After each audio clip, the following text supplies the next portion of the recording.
सात संगत जी, प्यार से कहना दान निकार जी। ये संगत इतने जो उत्साह से सब दूर दूर से आए हैं और वो भाव मन में भक्ति का लेके कि ये निराकार ही जीवन में एक प्राथमिकता है।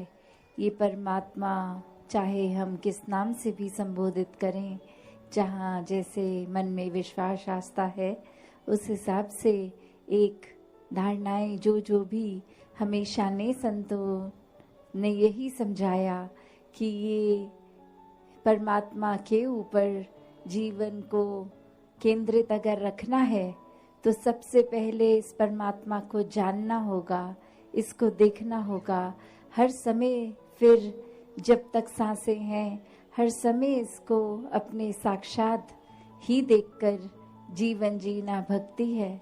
और इस भक्ति को अगर तो हम अपनी इच्छाओं पे केंद्रित रखेंगे कि परमात्मा को बस इसलिए ही पूजेंगे क्योंकि परमात्मा ने हमारी सब इच्छाओं को पूरा करना है, तो वाकई में ये भक्ति तो नहीं है। फिर ये बहुत ही स्वार्थ के ऊपर आधारित है। जैसे हमने श्रेणियां भी भक्ति में सुनी है कि अर्थार्थी, जिज्ञासु और ज्ञानी। तो बात क्या है कि ये पहले जो दो श्रेणियां हैं इसमें वह या भय के कारण भक्ति हो रही है या इच्छाओं के कारण, तो ऐसी श्रेणियों को एक उचित भक्ति की श्रेणी नहीं कहा गया। ये फिर अवस्था जो जिज्ञासु की है कि ये जानने का मन में एक बहुत ही जिज्ञासा कि हम हैं क्या, ये सिर्फ शरीर तो नहीं है, शरीर तो कुछ समय तक का ही।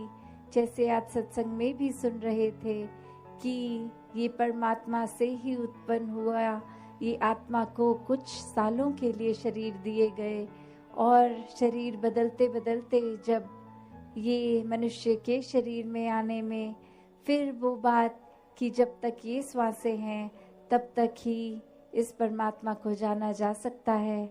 और कैसे फिर ये जीते जी ही ब्रह्म ज्ञान लेके जीवन मुक्त होना है, ताकि जीते जी ही मुक्ति हो जाए, जीते जी ही इस परमात्मा के अंदर रहें, हर समय रहें, कामकाज अपने सारे करते हुए अपनी किसी भी रिस्पॉन्सिबिलिटी से पीछे ना भागते हुए।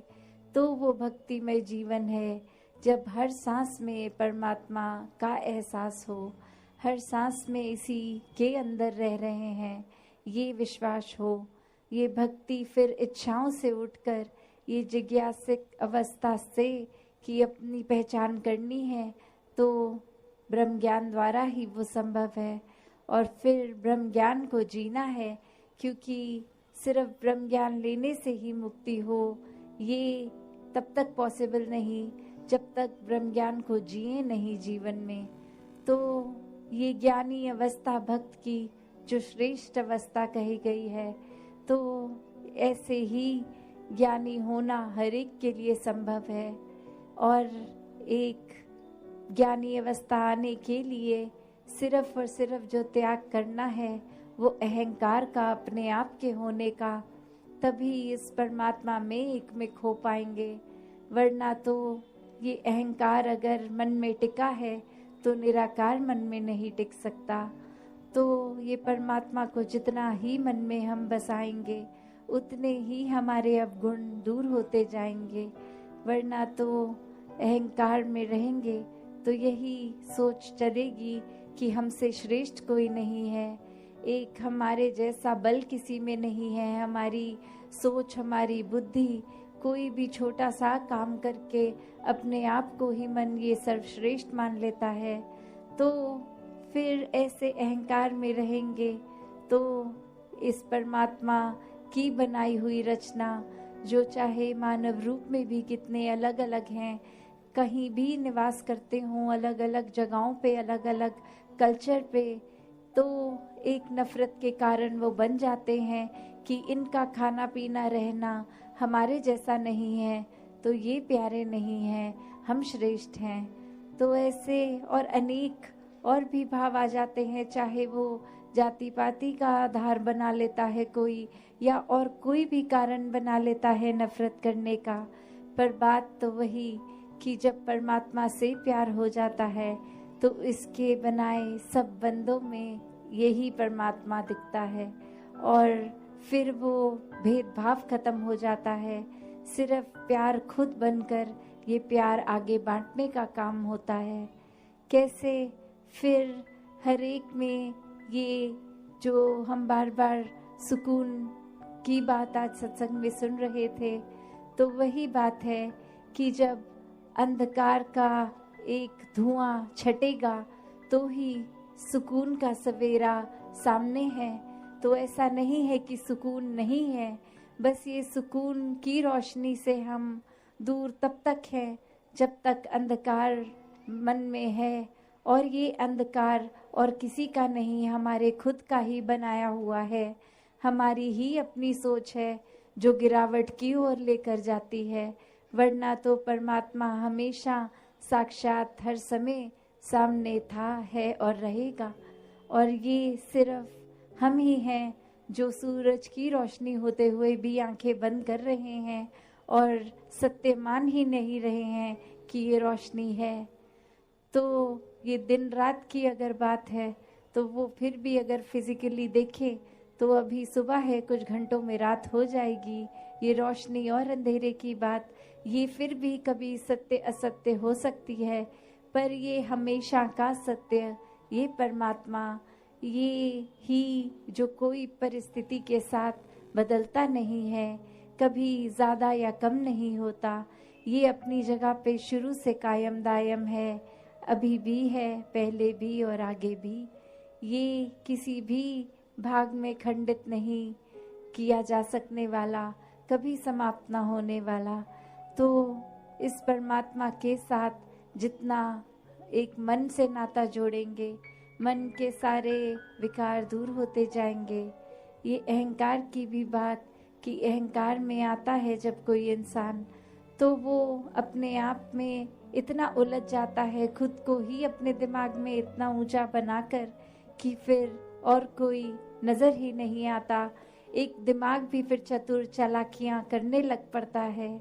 जैसे एक उदाहरण, एक कहानी रूप सभी ने बहुत बार सुनी होगी, तो वही कहानी का भी दासी अब आधार लेगी कि एक इंसान जहाँ बहुत ही कला में समर्थ था, एक बिल्कुल ऐसी मूर्ति बनाता था कि लगता था बिल्कुल असली है, और उस इंसान ने बहुत लोगों से कर्जा ले लिया और अब चुकता नहीं हो पा रहा था।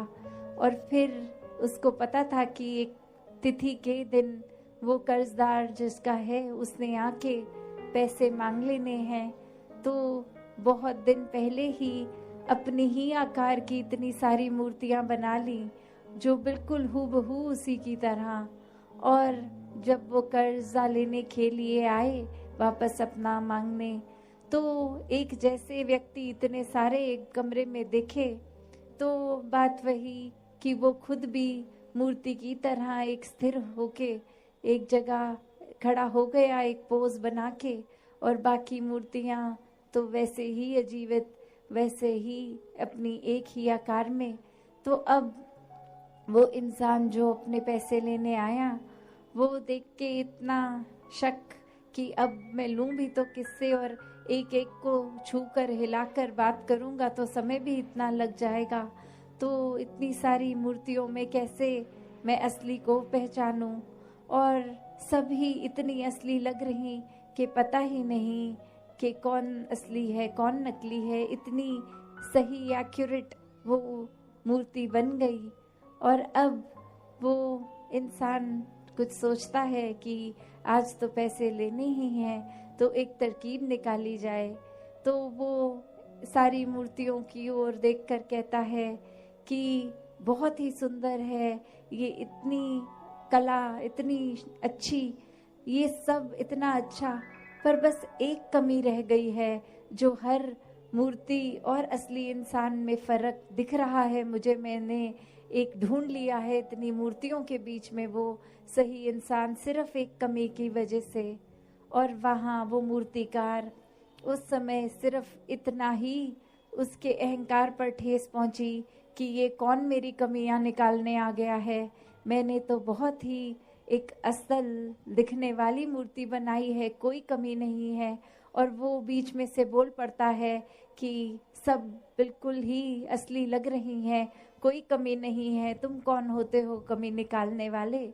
तो फिर वो इंसान कहता है कि आजा, तुझे ही ढूंढ रहा था। तो प्यार से कहना धन काजी।